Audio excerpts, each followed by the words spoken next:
Hey, Mike. Okay, your name, Michael Rechen.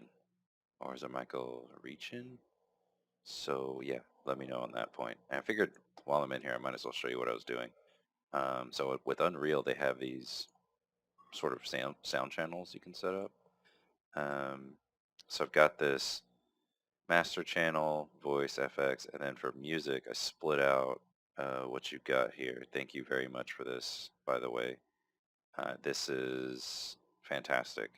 I was able to learn a lot about like how you did this and then see into the process a little bit. So what I did was I pulled it into this, which I know isn't sound editing software. I just needed to see them like lined up and see like the waves here. And so if you have a better program, which I'm sure you do, let me know and I can use that for examining stuff. So I combine things the way that I think I'm going to be able to attach it with the menus. So, for example, oh gosh, there's music still. I haven't turned it off yet. I haven't fully implemented this yet, so let me see if I can turn this off. Whatever. So the menus here, so as you click on different areas, it'll bring up different sounds. So I'm actually going to kick up percussion over here. Right now, I was just messing with the sound. And then over here, I'll layer on strings. And then when you get into this menu here, this is like this editing mode. And so I'm going to just be turning layers on and off depending on where they are. And so this is just for the menu. And then it'll be a similar situation for like battles and stuff. Um, but yeah, that's basically it. So there's some issues. And if I try to control the volume right now, you hear that?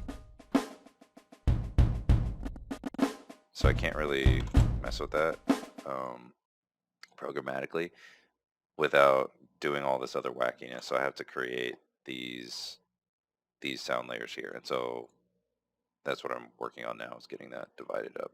And so the way that I divided them up was I sort of looked at these tracks and so some of them were just maybe arbitrary decisions. Like I decided to combine these two and to have two brass channels. And so this one has its own and then these two are combined and it's something I can mess with later. Yeah, another thing was yeah, the strings, like I did the same thing with that. I just sort of combined them based on these pieces here. So like I combined strings 1 and strings 4. And this is nice because it allows some overlap. So if it started like earlier, it doesn't need to be necessarily one file, but I can combine it in the channel. So uh, one thing I noticed is the end. There's this hanging zone. I can actually edit that out. So that's not a really big issue for me. I could find the time here and then just cut that, which I'm guessing is about right there. And then it'll loop. So that's the only thing I'd probably have to edit, and then just like for next time, whenever we do our next tracks and stuff, that's the only thing I noticed. But for now, I can just work with these files, and then I'll deal with the looping issue later. I just need to figure out how to scale the volume without it freaking out. Because anything I do to try and oh, you kidding me? Now you're gonna work? You gotta be kidding me! It's not freaking out. Why is this? Oh, because I put it, maybe it's because I put it in a channel. So now I can mess with this. It's actually not working though. That's weird. See, I'm doing 0, it's not turning off. So I'll probably have to use the sound controls to get at this. So that's what I'm messing with now, trying to figure that out. All right.